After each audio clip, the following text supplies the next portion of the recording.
You're joking, right? I said, my voice sharp enough to cut through the warm scent of freshly baked bread that filled the bakery. Samuel stood by the counter, his arms crossed over his chest, that maddeningly calm expression plastered across his face.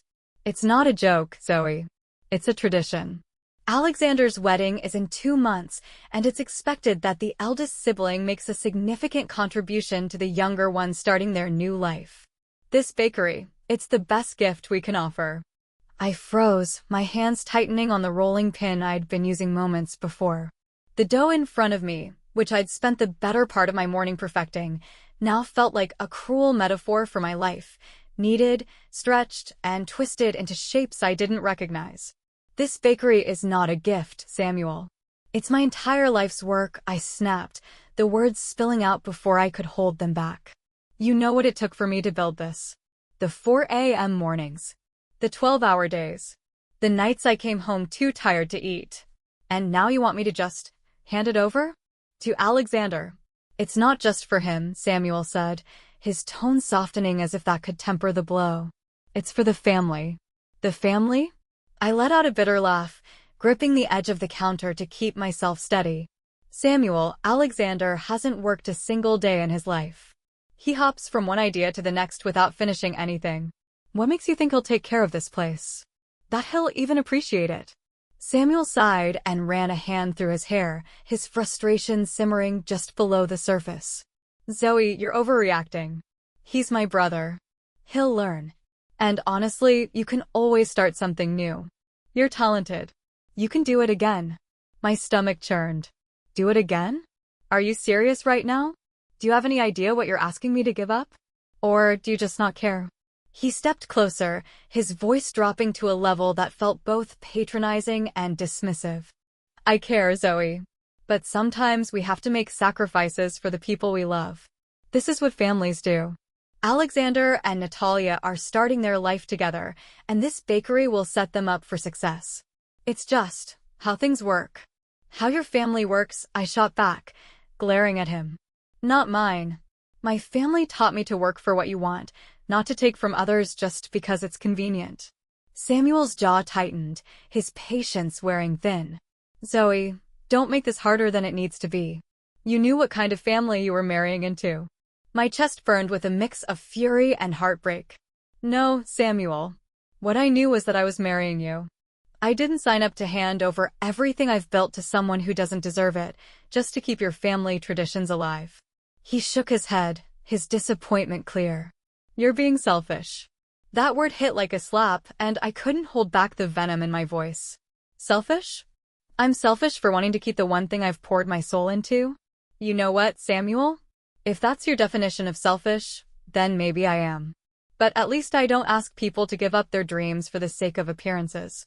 The tension in the room was suffocating, the silence that followed louder than any shouting match. Finally, Samuel muttered, "We'll talk about this later."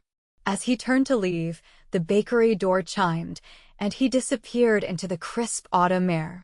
I stood there, my hands trembling, the weight of his expectations pressing down on me like a stone. For years, I'd believed we were partners, that we respected each other's ambitions. But now? Now I wasn't so sure. Wait, he wants you to do what? Grace practically yelled, nearly spilling her latte as she leaned forward across the cafe table. I sighed, rubbing my temples. Give the bakery to Alexander. As a wedding gift. You know, because it's a family tradition. Grace's eyes widened in disbelief. That's not a gift, Zoe. That's a robbery with a pretty bow on top. Tell me about it, I muttered. And Samuel doesn't seem to get why I'm upset. He thinks it's no big deal, that I can just start over, like this place is just another hobby I picked up. Grace shook her head, her curls bouncing with the motion. Unbelievable. And Alexander, of all people? The guy who couldn't even commit to finishing a 30-day yoga challenge? How's he supposed to run a bakery? I don't know, I admitted, my voice softening. But Samuel's not going to drop this. He's made it clear where he stands, and I don't know what to do, Grace. This bakery is my life. Grace reached across the table and squeezed my hand. Then fight for it. You didn't build this from scratch just to hand it over to some spoiled man-child who's never worked a day in his life. Her words settled in my chest like a small ember, flickering but not yet a full flame. I'm meeting with Lily later, I said. Maybe she'll have some ideas. She's always been good at seeing things clearly. The smell of lavender and fresh coffee greeted me as I stepped into Lily's studio. She was wiping her hands on her apron, her trademark no-nonsense expression softening when she saw me. "Zoe," she said, pulling me into a warm hug. "You look like you've been wrestling with demons." "You're not far off," I admitted, sinking into the chair she gestured to. She poured me a cup of tea and sat across from me. "Talk to me. What's going on?" I told her everything, the so-called family tradition, Samuel's insistence, and the impossibility of sacrificing my life's work for Alexander. Lily listened quietly, her sharp eyes never leaving mine. When I finished, she set her tea down and leaned forward. "Zoe, this bakery isn't just a business. It's a reflection of you. Your hard work, your vision, your soul. No one has the right to take that from you, not even your husband." "But what do I do?" I asked, frustration seeping into my voice. "If I refuse outright, it'll cause a huge rift. Samuel will never forgive me." Lily tapped her fingers on the table thoughtfully. "Then don't refuse. But don't hand it over without a fight either. Set conditions. If Alexander wants the bakery, he needs to earn it." "Conditions?" "Yes. Training, certification, quality control, whatever you think he needs to prove he can handle it. If he's serious, he'll rise to the challenge. If not..." Her voice trailed off, and she gave me a knowing look. "Then it'll show he was never serious to begin with," I finished, a spark of determination igniting within me. The next morning, I arranged to meet with Alexander at the bakery. He arrived 15 minutes late, a coffee in one hand and his phone in the other. "Zoe." "Hey," he said, flashing a casual grin. "So, I hear this place is gonna be mine soon. Pretty exciting, huh?" I resisted the urge to roll my eyes. "Let's talk about that," I said, gesturing for him to sit. He flopped into the chair across from me, looking around the bakery with mild interest. "You've done a great job here, by the way. Can't wait to put my own spin on it." Ignoring the jab, I slid a folder across the table. "If you're going to take over the bakery, there are some conditions you'll need to meet first." He picked up the folder, flipping through it with a bemused expression. "Training? A baking certification? Maintaining quality standards? Is this a joke?" "No, Alexander," I said firmly. "Running this bakery isn't just about showing up and smiling for customers. It's hard work. Long hours. You need to understand the business, the recipes, the operations, everything. If you can't commit to that, you won't succeed." He leaned back in his chair, tossing the folder onto the table with a smirk. "Come on, Zoe. It's a bakery, not brain surgery. I'll hire some people to do the actual work. You don't need to make this so complicated." I clenched my jaw, trying to keep my voice steady. "This isn't about complicating things, Alexander. This is about protecting what I've built. If you want the bakery, you need to show me you're capable of running it." He laughed, the sound grating. "Look, I appreciate your passion, but I'm not jumping through hoops just to make you feel better. Samuel says this place is mine, so let's keep it simple, yeah?" My stomach sank as his dismissive attitude confirmed what I'd feared. He didn't care about the bakery. He didn't care about the customers or the craft. But I cared. "Then we're done here," I said, standing. "Until you take this seriously, there's nothing more to discuss." He looked taken aback, but I didn't wait for his response. I walked away, my heart pounding with anger and resolve. This bakery was mine, and I wasn't going to let anyone take it without a fight. "I knew something was off about him," Mia said, her voice low as she leaned across the small cafe table. "But I didn't think it was this bad." I nodded, sliding the papers back toward her. Bank statements, credit card bills, and a particularly damning loan agreement. Proof that Alexander wasn't just careless, he was in over his head. Mia had shown up at the bakery unannounced that morning, her face pale and her hands trembling. She'd found the records hidden in a drawer in their shared apartment and didn't know what to do. "I appreciate you bringing this to me," I said, keeping my voice steady. "But why now? Why not go to Samuel or someone else? Mia hesitated, staring into her untouched cup of tea. Because Alexander's been lying to everyone, including me. And because I know he'll ruin the bakery if he gets it. Her words stung more than they should have. I didn't even know Mia that well, but the fact that she was more concerned about the bakery than Samuel had been was both validating and heartbreaking. How bad is it? I asked, even though the numbers in front of me had already told the story. Mia sighed. He owes over $50,000 to a bookie. And that's just the gambling debts I know about. There's also a couple of credit cards maxed out, and I found texts from some guy named Victor demanding payment. He's been using my name to take out loans, Zoe. I can't marry him. I reached across the table, placing my hand over hers. Mia, you don't have to explain. You're doing the right thing by walking away. She nodded, tears pooling in her eyes. But what about the bakery? If Samuel gives it to him, he'll use it to pay off his debts. He doesn't care about your business. He just sees it as a way out.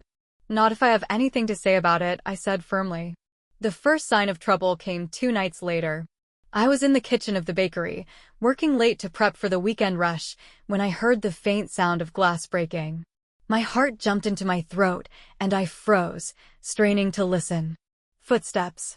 Heavy and deliberate. I grabbed the nearest thing, a rolling pin, and crept toward the front of the shop. The soft glow of the streetlights outside illuminated the figure hunched over my desk, rifling through drawers with frantic energy. Alexander, I said sharply, stepping into the room. He spun around, his face a mix of panic and defiance. Zoe, what are you doing here? That's my line, I said, tightening my grip on the rolling pin. What the hell do you think you're doing? He straightened, trying to look confident, but the sweat on his forehead betrayed him. I was just breaking into my office and going through my files. I finished for him, pointing to the drawer he'd left open. He scoffed, his bravado cracking. I needed to see the financials, okay? I need to know what I'm walking into when I take over this place. You're not taking over anything, I snapped, my anger boiling over. You're a liar and a thief, Alexander. I know about the gambling debts. I know about the loans. And now this? His face turned red, and for a moment, I thought he might deny it. But then his shoulders sagged, and the desperation bled through. You don't understand, he said, his voice low. I'm in trouble, Zoe. Serious trouble. If I don't pay them back. You thought stealing from me was the solution? I asked incredulously. He didn't answer, his silence speaking louder than any excuse could. I stepped closer, my voice steady and cold. Get out, Alexander. And don't ever come near this place again. He moved toward the door, but not fast enough. I'd already dialed 911 on my phone, and as the faint sound of sirens approached, his panic returned. You called the cops? He hissed, his eyes darting toward the street. You broke into my bakery, I said, crossing my arms. What did you think was going to happen? The police arrived moments later, and Alexander's protests fell on deaf ears as they led him away in handcuffs. Later that night, I sat at the bakery counter, staring at the mess Alexander had left behind. Mia had been right. He would have destroyed everything I'd worked for. The door chimed, and Grace walked in, her face a mix of worry and relief. I came as soon as I heard. Are you okay? I nodded, though I felt far from it. Yeah, just trying to process everything. She sat beside me, pulling me into a quick hug. You did the right thing, Zoe. He had to be stopped. I know, I said quietly. But Samuel's not going to see it that way. Grace sighed. Then maybe it's time for Samuel to decide what matters more, his brother or his wife. Her words hung in the air, heavy and undeniable. For the first time, I wasn't afraid of the answer. Are you sure you want to do this? Grace whispered, her voice barely audible over the hum of wedding chatter. I adjusted the small projector in my lap and took a deep breath. The elegant ballroom buzzed with anticipation, the guests blissfully unaware of the chaos about to unfold. He gave me no choice, I replied. If he had just walked away quietly, I could have let it go. But this? Trying to make it seem like nothing happened? Like he's the victim? Grace nodded, her expression firm. Let's burn this thing to the ground. Mia appeared at my side, her makeup flawless, her hands trembling as she clutched the microphone we'd smuggled into the venue. I'm ready, she said, her voice wavering slightly. You've got this, I assured her. Just speak your truth. The wedding venue was a picture of luxury. White roses adorned every table, their soft fragrance mingling with the scent of champagne and freshly polished silverware. The bride and groom stood at the altar, Alexander's trademark cocky grin firmly in place as the officiant droned on about love and commitment. I watched from the back of the room, Grace by my side, the projector hidden under the tablecloth. Mia was just a few feet away, seated in the front row, her hands clenching and unclenching in her lap. As the officiant said, "If anyone objects to this union, speak now or forever hold your peace," Mia shot to her feet, her voice ringing out clear and strong. I object. The room froze. Every head turned toward her, shock rippling through the crowd like a wave. Alexander's confident smile faltered. Mia, what are you doing? What I should have done weeks ago, she said, stepping forward. Her voice grew stronger with every word. I can't marry you, Alexander. Not after everything you've done. The murmurs began immediately, guests whispering to one another, trying to piece together what was happening. Alexander's face reddened. What are you talking about? This is ridiculous. Sit down, Mia. But she didn't sit down. Instead, she turned to the crowd, her voice carrying over the stunned silence. You all think Alexander is a good man, a loving brother, a trustworthy partner. But the truth is, he's none of those things.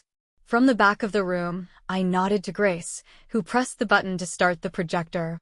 On the screen behind the altar, grainy security footage began to play, Alexander breaking into the bakery, rifling through my files, and shouting at me when I caught him.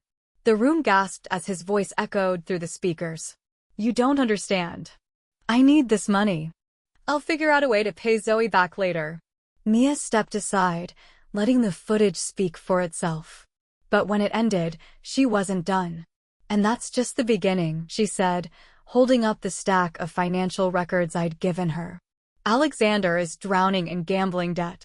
He's lied to everyone, including me, about where his money is going. He even tried to manipulate Zoe into giving him her bakery to cover his debts. Alexander stumbled back a step, his face pale as the room erupted into whispers and shocked exclamations. That's not true, he shouted, pointing at Mia. She's lying. This is a setup. Mia's laugh was bitter, her voice steady. The only one lying here is you, Alexander. You didn't even have the decency to tell me the truth before walking me down the aisle. And now, thanks to Zoe and Grace, I have all the proof I need. Grace clicked to the next slide on the projector, a series of screenshots of Alexander's texts to his bookie, threatening and begging for more time to pay his debts. The whispers grew louder, some guests standing to leave, others glaring at Alexander in disgust. Alexander turned to the officiant. Keep going. Ignore them. Let's finish this. But Mia stepped back, shaking her head. There's nothing to finish, Alexander. I can't marry someone who treats people like pawns in a game. We're done. Her words hit him like a slap, and for the first time, he looked genuinely panicked. Mia, wait. No, she said firmly, her voice cutting through his plea. I'm done waiting for you to grow up. I deserve better than this. She handed the microphone back to me and walked down the aisle, her head held high, leaving a stunned Alexander standing alone at the altar. In the aftermath, the guests quickly dispersed, muttering to one another about the scandal. Grace and I packed up the projector in silence, the adrenaline still coursing through us. As we exited the venue, Mia was waiting by the fountain outside, her bouquet discarded on the ground. Hey, I said softly. She turned, her eyes red but resolute. Thank you, she said, her voice trembling. For helping me see the truth. For giving me the courage to walk away. I placed a hand on her shoulder. You didn't need me for that, Mia. You've always had it in you. She smiled faintly, wiping a tear from her cheek. Still, I owe you. Both of you. Grace smirked, looping an arm around my shoulder. Well, if you're serious about paying us back, how do you feel about baking lessons? Because Zoe here is gonna need some extra hands at the bakery. Mia laughed, a sound that felt lighter than the tension that had consumed us all for weeks. I think I can handle that. As we walked away from the chaos of the wedding that wasn't, I couldn't help but feel a sense of relief. Alexander's plans had crumbled, and the bakery and my life were finally safe. I can't believe you knew. Samuel flinched at the sharpness of my voice, but kept his eyes locked on the floor. We were standing in our living room, the space between us feeling as vast and unbridgeable as the Grand Canyon. Zoe, it wasn't like that, he said finally, his tone defensive. Then what was it like? I demanded, the anger bubbling in my chest threatening to explode. Because from where I'm standing, it looks like you helped your brother try to steal my bakery. My life's work, Samuel. He looked up then, his face lined with frustration. I wasn't trying to hurt you, Zoe. I was trying to help Alexander. He's family. He's drowning, and he needed a lifeline. I thought you'd understand. Understand? I laughed bitterly, pacing the room. Understand that you lied to me? That you knew about his gambling debts, his shady deals, and still tried to force me into giving him the bakery? You didn't just betray me, Samuel. You betrayed us. He stepped toward me, his voice softening as if that would undo the damage. Zoe, it's not that simple. Family comes first. That's how it's always been for us. I stopped pacing and turned to him, my heart breaking at his words. No, Samuel. We were supposed to come first. That's what marriage is. A partnership. But instead, you chose Alexander. Over me. Over everything we built together. He shook his head, running a hand through his hair. You're blowing this out of proportion. It's just a bakery. You're talented. You can start over. Don't you dare say that to me again, I interrupted, my voice trembling with fury. This bakery isn't just a building or a business. It's my blood, sweat, and tears. It's my dream. And you treated it like it was disposable. His silence said everything I needed to know. I took a deep breath, the weight of the decision I'd made settling over me. I reached into my bag and pulled out a crisp manila envelope. I can't do this anymore, Samuel. He stared at the envelope like it was a snake about to bite him. What is that? Divorce papers, I said, my voice steady despite the ache in my chest. I had them drawn up this morning. It's clear to me now that we don't have the same priorities. I can't stay in a marriage where I'm always second to your family. Zoe, come on, he said, his voice tinged with panic. You're overreacting. We can fix this. I shook my head, tears threatening to spill but refusing to let them. No, Samuel. We can't. Because the moment you chose Alexander over me, you broke something I don't think I can ever fix. He didn't move as I placed the envelope on the coffee table and walked toward the door. I paused, my hand on the knob, and looked back at him one last time. I hope it was worth it. And then I walked out. Later that evening, I sat in Lily's studio, my hands wrapped around a steaming cup of chamomile tea. Grace was next to me, scrolling through her phone, while Lily worked on a canvas in the corner. You did the right thing, Lily said without turning around. It doesn't feel like it, I admitted. It feels like I just set fire to my whole life. Grace snorted. No, you didn't.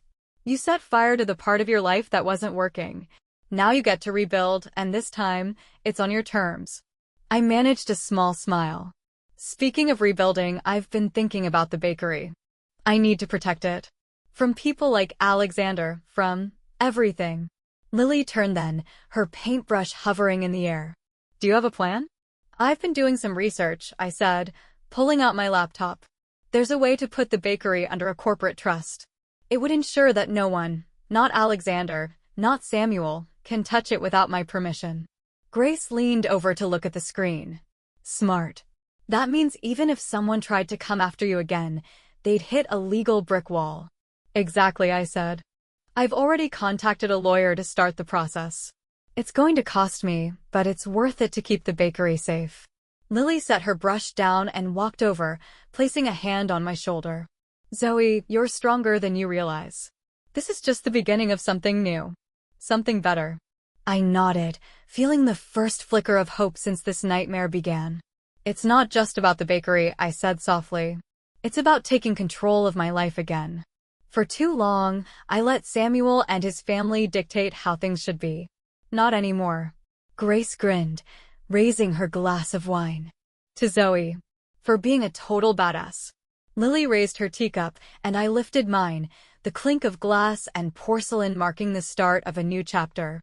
For the first time in weeks, I felt a sense of peace. The bakery was safe, my life was mine again, and with friends like Grace and Lily by my side, I knew I could handle whatever came next. The warm hum of laughter and the clink of glasses filled the air as we gathered in the bakery after hours. The faint smell of cinnamon and vanilla lingered, a comforting reminder of the day's success. The closed sign hung on the door, but the lights inside glowed brightly, reflecting the energy of new possibilities. Mia stood behind the counter, expertly icing a celebratory cake adorned with delicate floral designs. She'd picked up the skill quickly, her hands steady as if she'd been doing it for years. "All right," she said, stepping back to admire her work. "How does it look?" "Like a masterpiece," I said, leaning against the counter with a grin. "You've officially earned your stripes, partner." She laughed, brushing a stray strand of hair from her face. "I never thought I'd end up here, but honestly, I wouldn't want to be anywhere else." Grace poured another round of champagne, handing a glass to each of us. "Here's to kicking toxic men to the curb and building something beautiful instead." "Amen," Lily said, raising her glass high. We clinked our glasses together, the sound ringing out like a bell signaling the start of something extraordinary. The bakery had become more than just a business. It was a symbol of resilience, integrity, and the power of chosen family.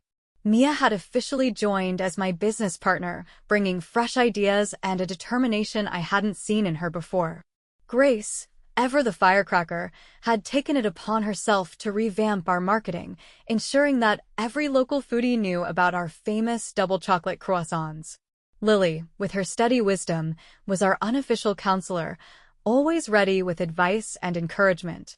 Together, we'd transformed the bakery into more than I'd ever imagined. As we laughed and shared stories, the door to the bakery opened, and Samuel stepped inside. The room fell quiet, the weight of his presence pressing down on us. "Zoe," he said softly, his hands shoved into his pockets. "Can we talk?"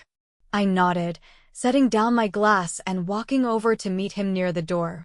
His face looked thinner, his eyes tired, as if he hadn't slept in days. I wanted to say I'm sorry," he began. "For everything. For choosing Alexander over you. For not seeing how much this bakery means to you. I was wrong, and I see that now." "Samuel," I said, my voice steady. "I appreciate your apology, but this isn't just about the bakery. It's about trust. And that's something we can't get back." He nodded, his shoulders slumping. "I know. I've been thinking a lot about what happened, and I realize I need to step away. From this town, from everything. I need to figure out who I am outside of my family." "That's probably the best decision you've made in a long time," I said, offering a small, sad smile. "I hope you find what you're looking for." He lingered for a moment, as if searching for something else to say, but then he turned and walked out, the door closing softly behind him. As I returned to the group, Grace handed me my champagne glass with a smirk. "Good riddance, huh?"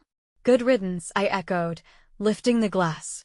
Mia stepped forward, holding the cake knife. "Before we toast again, I think it's time we cut this cake. It's too pretty to let it sit there untouched." We all gathered around as she sliced into the cake, revealing layers of rich chocolate and raspberry filling. Each bite was pure perfection, a reminder of why we loved what we did. Lily raised her glass, her voice strong and clear. "To new beginnings. To choosing ourselves, to building something from the ground up, and to the strength we find in each other." "To new beginnings," we all echoed, the glasses meeting in the middle. The bakery around us felt alive, filled with warmth and possibility. It wasn't just a business, it was a haven, a dream realized, a testament to what could happen when you stood up for yourself and refused to settle for less. As the night wore on and the laughter grew louder, I looked around at these women, my chosen family, and felt something I hadn't felt in a long time: peace. Whatever challenges lay ahead, I knew we could handle them together. We were stronger now, united by the battles we'd fought and the victories we'd earned. And as I savored the sweetness of the cake and the even sweeter triumph of reclaiming my life, I knew this was just the beginning.